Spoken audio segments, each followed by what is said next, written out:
안녕하세요. 영농가 날씨의 한희경입니다. 아직도 강원 영동과 내륙지방에는 산발적으로 빗방울이 떨어지고 있습니다. 오늘 밤 늦게까지는 강수가 조금 더 이어지겠고요. 내일은 전반적으로 구름만 많이 지나겠습니다. 다만 대기가 불안정한 경기도 북부와 강원 영서지방에는 오후 한때 소나기가 지날 가능성이 있습니다. 또 낮 기온은 오늘보다 높아서 후텁지근한 날씨를 보이겠는데요. 그래도 당분간은 폭염 수준의 강력한 더위는 아니겠습니다. 주말인 모레는 중부지방으로 약한 기압골이 통과하면서 오후에는 비가 조금 내리겠고요. 제주지방은 일시적으로 북상하는 장마 전선의 영향으로 비가 내릴 것으로 예상이 됩니다. 당분간은 가방 속에 작은 우산 하나 챙겨 다니시는 편이 좋겠습니다. 구름 모습 보시겠습니다. 지금 전반적으로 주된 비구름은 대부분 빠져나간 상태입니다. 하지만 동풍이 계속 유입이 되면서 영동 지방을 중심으로 계속해서 빗방울이 떨어지고 있는데요. 오늘 밤까지 조금 더 이어지겠습니다. 내일 우리나라는 고기압의 가장자리에 들겠습니다. 따라서 전반적으로는 가끔 구름이 많이 지나는 날씨를 보이겠고요. 아침에는 서해안과 내륙 지방을 중심으로 매우 짙은 안개가 끼는 곳이 있겠습니다. 또 대기 불안정으로 중북부 지방에는 낮 한때 소나기가 지나겠습니다. 아침 기온입니다. 서울이 20도 등 19도에서 21도의 분포로 오늘과는 비슷하겠습니다. 한낮의 기온은 서울이 28도, 청주, 대전, 전주, 광주가 29, 대구는 30도까지 올라서 낮에는 많이 무덥겠습니다. 자세한 해상 날씨 보시겠습니다. 지금 동해상에는 풍랑주의보가 발효 중입니다. 내일까지 동해상에는 물결이 매우 높게 일겠고 바람도 강하게 불겠습니다. 날씨 정보였습니다.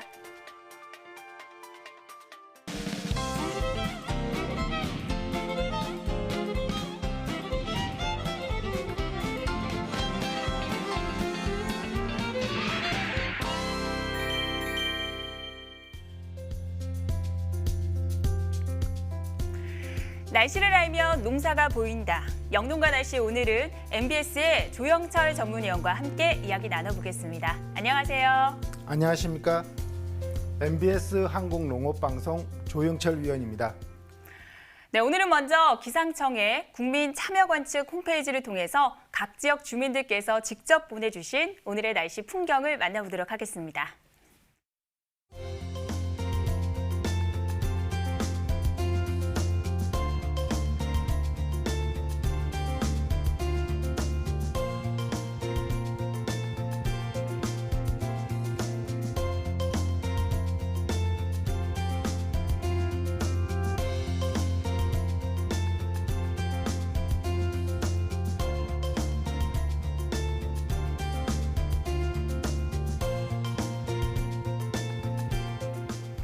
네, 어제에 이어서 오늘까지도 곳곳에 장맛비가 내렸습니다. 특히 강원 영동 지방을 중심으로 많은 비가 집중이 됐는데요. 그럼 여기서 강원도의 기상청을 연결해서 자세한 내용을 들어보도록 하겠습니다. 안녕하세요. 네, 안녕하십니까? 네, 반갑습니다. 먼저 오늘까지 강원도 지역에는 얼마나 많은 양의 비가 내렸습니까? 네, 네, 말씀하신 대로 어제부터 오늘 밤 8시까지 강원 영동 지방을 중심으로 매우 많은 비가 내렸습니다. 미시령 가장 많이 온 곳이 미시령이 243mm, 설악당이 234.5mm, 강릉이 153.5mm, 양양이 137.5mm로 영동이 한 90에서 200mm 정도 내외로 많은 비가 내렸고요. 백두대간 서청이 강원도 영서는 9에서 25mm로 비가 상대적으로 적었습니다. 네, 영동 지방이 영서 지방에 비해서 거의 10배 가까운 많은 비가 내렸는데요. 이렇게 동쪽과 서쪽의 강수량의 차이가 큰 이유는 어디에 있습니까? 네, 이 원인은요. 지금 장마 전선에서 발달한 그 저기압이 동해상으로 그 북동 진하면서 남쪽에서는 그 따뜻한 공기가 유입되고 있고요. 북상하는 장마 전선과 북동쪽에서 고기압 사이에서 기압계가 이제 커집니다. 그래서 동해안 지방으로서 이제 북동풍이 강하게 유입되고요. 이에 따른 그 강원도 영동은 지형성 영향에 따라서 바람이 많이 불고 비구름도 더 강해져서 영서보다 많은 비가 내렸습니다. 네, 그렇다면 이번 비로 인해서 피해는 없었습니까? 피해는 없었고요. 다행히도 그 삼사태나 침수는 피해가 발생하지 않았습니다. 네, 사실 지난 산불 때문에 집안이 많이 약해져 있기 때문에 상당히 걱정이 많았는데요.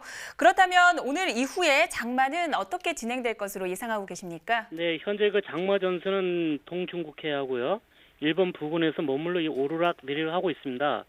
그래서 다음 주 16일부터 17일까지는 장마 전선이 일상불상하면서 이제 제주도 영향을 주겠으나 북태평양 그 고기압의 확장 정도에 따라서 장마 전선의 위치와 강수 영향이 달라질 수 있습니다. 그래서 강원도 지역은 다음 주 월요일부터 약한 기압고 영향과 대기 불안정으로 소나기 오는 날이 자주 있겠습니다. 네, 오늘 바쁘실 텐데 도움 말씀 감사드립니다. 네, 그럼 이 시간 기상특보 상황을 확인해 보도록 하겠습니다. 빗줄기가 약해지면서 호우특보는 모두 해제가 됐습니다. 지금은 동해상을 중심으로 풍랑주의보만 남아있는데요. 동해상에서는 내일까지 물결이 4m까지 매우 높게 일겠고 바람도 강하게 불 것으로 보여서 항해나 조업하시는 선박들은 주의를 하셔야겠습니다. 그럼 오늘 영농과 날씨에서 본격적으로 다룰 주제를 화면으로 미리 만나보도록 하겠습니다.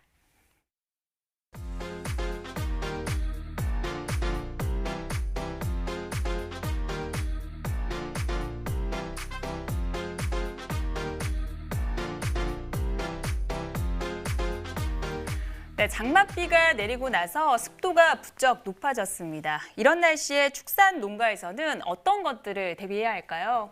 네, 지금 장마철에 이 덥고 고온다습한 이런 환경이 계속되면 사실은 가축들도 커다란 스트레스를 받을 수가 있습니다. 고온다습한 날씨로 인해서 밀폐된 공간에서 특히 돼지나 닭 같은 경우는 체온이 많이 높아지기 때문에 폐사할 확률이 아주 높아집니다. 때문에 가축들이 스트레스를 최대한 적게 받도록 환경을 만들어주는 것이 중요한데요. 이런 피해를 막기 위해서는 꼼꼼한 관리가 필요합니다. 우선 쉽게 부패할 수 있는 사료를 철저히 관리해 주셔야 하고요. 신선한 물도 자주 갈아주면서 축사 소독도 정기적으로 할 필요가 있습니다. 또 호우로 인해서 침수된 각종 도구들은 일광 소독을 해줘야 하고요. 비가 내린 후에 만들어진 물 웅덩이는 모기 유충과 같은 해충의 훌륭한 서식지가 될 수 있기 때문에 웅덩이를 없애주는 것이 좋습니다. 그리고 만약에 침수된 가축이 있다면 소독도 실시하고 병도 예방해야 하는데요. 구충제와 구서제를 투여해서 전염병에 걸리는 것을 막아주어야 합니다. 네, 가축의 병도 문제지만 이렇게 장마철에는 갑작스런 집중호우 때문에 가끔 축사가 붕괴되는 사고가 발생하기도 하잖아요. 그렇다면 축사는 어떻게 안전점검을 하는 게 좋을까요? 네, 사실은 마른 장마라고는 하지만요. 이렇게 비가 한 번씩 집중적으로 내리게 되면 노후된 축사의 경우에는 무너지거나 사고가 날 수 있는 우려가 있기 때문에 축사의 안전 상태를 정기적으로 점검하는 것이 아주 중요한 일입니다. 축사에 붕괴 위험이 있는 축대의 경우에는 보수를 미리 해줘야 되고요. 축사 주변에 있는 배수로를 잘 정비해서 호우 시에 물이 잘 빠질 수 있도록 대비해 주셔야 합니다.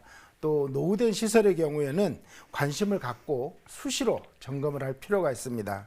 또 만약에 침수 피해가 우려되는 곳에 있는 농기계의 경우에는 미리 안전한 것으로 대피시켜야 합니다.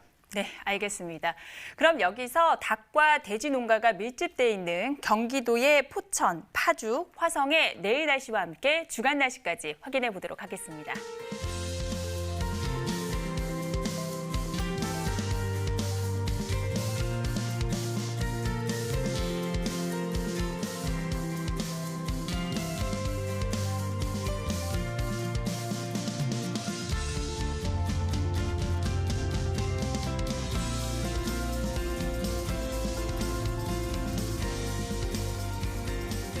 네, 현재 시간 8시 40분 지나고 있습니다.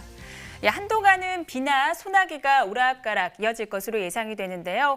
이번 장마가 끝나고 나면 정말 폭염이 걱정입니다.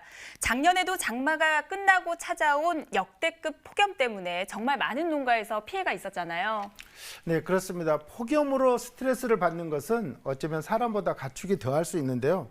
말씀하신 것처럼 작년에 그런 역대급 폭염 때문에 가축들의 폐사가 이어져서 사실 축산농가들이 커다란 피해를 입은 바 있는데요. 금년의 폭염도 만만치 않다는 그런 예보에 따라서 축산농가에서는 상당히 걱정과 긴장을 하고 있는 비상입니다. 따라서 각 가축별로 폭염 환경에서 어떻게 관리하는 요령이 있는지 말씀드리겠습니다. 한우의 경우에는 기온이 20도 이상이 되게 되면 사료 먹는 양이 줄어들게 되고요. 25도씨 이상이 되게 되면 비육의 생산성은 떨어집니다. 그러다가 30도 이상이 되면 발육이 멈추기 때문에 한우 축산의 온도 관리와 사료 관리가 아주 중요한데요. 사료를 먹이는 시간도 전략적으로 할 필요가 있는데요. 너무 더운 시간을 피해서 새벽과 저녁에 배합 사료를 주면 먹는 양을 늘릴 수가 있고요. 또 볏짚보다는 질이 좋은 풀사료를 5cm 길이로 짧게 잘라서 주면 저녁에 주는 것이 좋습니다. 또 축사는 바람이 잘 통하도록 송풍팬을 켬으로써 체감 온도를 낮춰주고요. 청결 유지를 위해서 정기적으로 소독과 청소를 하는 것이 필요합니다. 네, 한우보다는 돼지나 닭이 폭염에 더 약한 것으로 알고 있는데요. 그렇다면 닭과 돼지는 어떤 점을 신경 써야 할까요? 네, 먼저 돼지를 말씀드리면요. 돼지의 경우에는 땀섬이 태화한 그런 가축이기 때문에 몸 안에서 일어나는 대사열을 밖으로 내보내는 데 어려움이 있는데 특히 여름철 고온에는 더 약해질 수 있기 때문에 세심한 관리가 필요할 뿐만 아니라요. 돼지도 온도가 높아지면 사료 먹는 양이 줄어들게 됩니다. 그렇기 때문에 같은 양의 사료를 주더라도 3번 내지 4번으로 나눠주게 되면 돼지가 먹는 양이 10 내지 15% 늘어나기 때문에요. 번거롭더라도 적은 양으로 자주 나눠서 주는 것이 좋겠고요. 또 돼지 축사의 경우에는 충분한 환기와 천장의 단열 보강을 필요한데요. 더울 때 지붕에 물을 뿌려주게 되면 돼지우리의 온도를 낮추는데 도움이 됩니다. 또 양계 농가의 경우에도요, 풍속을 이용한 터널식 환기뿐만 아니라 냉각판이나 자동 물뿌리를 설치해 주는 것이 좋고요. 또 닭의 경우에는 사육 밀도나 운송할 때의 밀도, 또 운송할 때 걸리는 시간 등을 신경 쓰시면 피해를 줄일 수 있습니다. 네, 더위가 심해질수록 축산 농가에서는 더욱 신경을 써야 할 것 같은데요. 농촌진흥청에서는 축산 농가에서 폭염에 더욱더 빠르게 대응할 수 있도록 가축 더위 지수를 발표한다고 합니다. 어떤 내용인가요? 네, 말씀하신 그 시스템은요, 농촌진흥청에서 폭염에 예측해서 가축 농가들이 대응할 수 있도록 가축 사육 기상 정보 시스템을 개발해서 마치 이것은 사람의 불쾌지수처럼 그런 가축들의 그런 더위 지수를 숫자로 나타낸 것인데요. 이 시스템을 기상청의 동네 예보와 연계해서 실시간으로 제공함으로써 당일의 가축의 더위 지수와 함께 거기에 연계되는 사양관리 지침을 함께 제공하고 이것을 온라인으로 발표할 뿐만 아니라 휴대폰으로도 제공을 해주신다고 합니다. 또 좀 더 구체히 말씀드리면 동네 일기예보와 연계해서 최대 3일까지 3시간 간격으로 더위 지수를 발표하고요. 그에 맞는 사양관리 지침을 함께 알려주기 때문에 여름철에 가축의 폭염 피해를 예방하는 데 도움이 될 것으로 보고 있고요. 그러면 그 일례로 오늘의 가축 사용 기상 정보 시스템의 결과를 한번 설명드리겠습니다. 네. 이 시스템은 말씀드린 것처럼 농촌진흥청 국립과학원의 축산 농장관리 프로그램인 하누리 누리집에서 확인하고 활용할 수 있는데요. 파란색으로 표시된 가축의 경우에는 양호한 상태고 초록색은 주의, 노란색은 경고, 그리고 빨간색으로 표시된 가축은 폐사 위험이 있다고 보시면 됩니다. 오늘의 예보된 걸로 보시면요. 전반적으로 폭염으로 인한 그런 크게 우려할 만한 상황은 아니지만 앞서 말씀드린 더위에 약한 닭이나 돼지의 경우에는 조금 신경 쓰시는 것이 필요합니다. 따라서 축산 농가에서는요, 이 같은 가축의 더위 지수를 참고하시고 확인하셔서 단계별로 보조 사료의 급여라든지 아니면 축산 내부 환경 조절 등과 같이 이렇게 시스템에서 제공하는 축종별 더위 스트레스 저감 사양 기술을 참고하시면요, 가축들의 폭염 피해나 더위 피해를 줄일 수 있을 것으로 예상됩니다. 네, 날씨를 정말 꼼꼼하게 분석해서 정보를 제공하는 만큼 많은 가축 농가에서 사용하시면 좋을 것 같습니다. 이 시스템은 국립축산과학원 누리집이죠. 하누리를 통해서 신청할 수가 있는데요. 별도의 비용은 없습니다. 이 서비스를 사용 신청 후에 이용할 수 있다고 하니까 많은 이용 부탁드립니다. 이번에는 한우 최대 산지죠. 경상북도 안동, 상주, 청도의 내일 날씨와 주간 날씨까지 확인해 보겠습니다.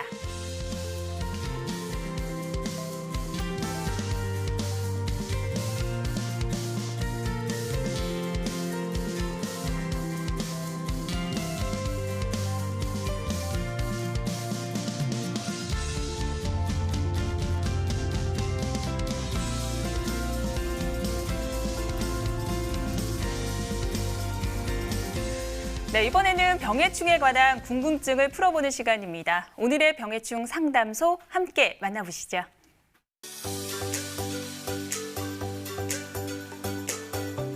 울산광역시 북구 가대동의 무 농가에서 의뢰한 내용입니다. 무를 수확하면서 상태를 보기 위해 절단을 했는데요. 이 절단면에서 검은색 테두리가 보이는 증상을 확인했습니다. 어떤 병해인지 몰라 불안한 마음으로 의뢰를 해주셨습니다.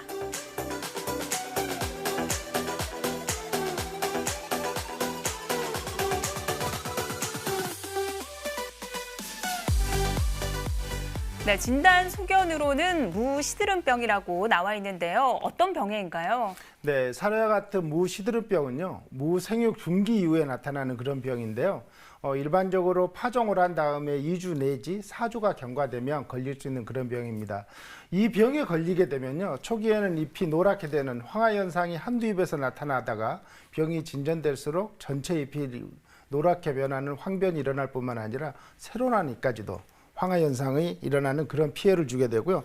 또 수확할 때 뿌리를 캐서 이렇게 단면을 잘라보면 이 사례에서와 같이 도관부가 까맣게 변해 있는, 즉 흑변한 것을 볼 수 있는데요. 이 병만으로는 무가 죽거나 그런 피해는 크진 않지만 이 병과 함께 말기가 되면 무름병이나 그 검은 썩은 병이 같이 일어나서 상품성과 수량성을 떨어뜨리는 그런 피해를 주게 됩니다. 특히 이 병을 일으키는 병원군의 경우에는 발육 온도가 20도 정도이기 때문에요. 여름작형으로 하고 있는 고랭지 지대에서 무에 있어서는 피해가 클 수 있기 때문에 주의가 필요합니다. 네, 파종 후 재배가 시작되는 7월 중순부터 하순까지 특히 증상이 뚜렷하게 나타난다고 하니까요. 더욱더 이 시기에 주의가 필요한데요. 그렇다면 의뢰 지역의 날씨 분석과 함께 병해충 현황도 분석해 주시죠. 네, 의뢰한 지역인 울산광역시 북구를 기준으로 작년 대비 일평균 기온과 그리고 병해충 발생 상황을 설명드리면요. 지금 보시는 파란색은 금년 일평균 기온이고요. 회색은 작년의 일평균 기온입니다. 지난 7월 4일부터 어제죠. 7월 10일까지의 온도 변화를 보면요. 7월 4일과 7월 10일만 작년이 금년보다 1도 정도 높게 경과되었고 나머지 기간들은 금년이 작년보다 1도 내지 4도 정도 높게 경과되어서 사실 병해충 발생에는 좀 불리한 그런 조건이 되고요. 병의 경우에도 지난 3년 동안의 평균으로 볼 때 지금 한 건 정도 발생이 됐는데요. 그것은 사실은 고온다스다한 조건에서 발생되기 용이한 뿌리옥병이나 무사마귀병이 한 건 발생됐기 때문에 약간의 주의는 필요하다고 보입니다. 그렇군요. 그렇다면 이 무시드름병은 어떻게 방제를 하는 게 좋을까요? 사실은 이 무시드름병은요. 정확한 치료제가 없습니다. 그렇기 때문에 이 또 시드름병균 자체가 기주식물이 없는 상황에서도 토양 속에서 수년간 생존할 수 있어서 방제조차도 어렵고요. 그렇기 때문에 가장 좋은 방제 방법은요. 무를 연작하지 않는 것이고요. 만약에 연작을 꼭 해야 된다면 또 그 토양이 병이 발병한 적이 있다면 사전에 토양 소독을 충분히 하고 청결한 다음에 재배를 해야 됩니다. 그리고 가능하다면 5년 이상 무 대신에 대파나 당근 또는 당귀와 호박과 같이 이 병원균이 침입할 수 없는 그런 작물을 장기간 재배하는 것도 훌륭한 예방법이 될 수 있습니다. 네, 오늘은 축산 농가의 주의법을 알아봤습니다. 그럼 오늘 방송 내용을 한 번 더 정리해 보도록 하겠습니다.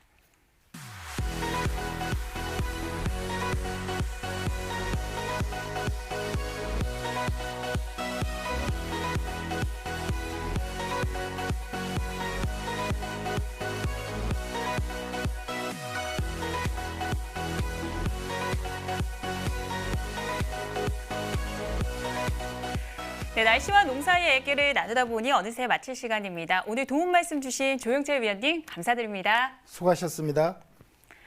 내일은 대체로 구름이 많겠고 낮에는 조금 덥겠습니다. 옷차림 시원하게 하시면 좋겠습니다. 저희는 내일 저녁 8시 30분에 찾아뵙겠습니다. 고맙습니다.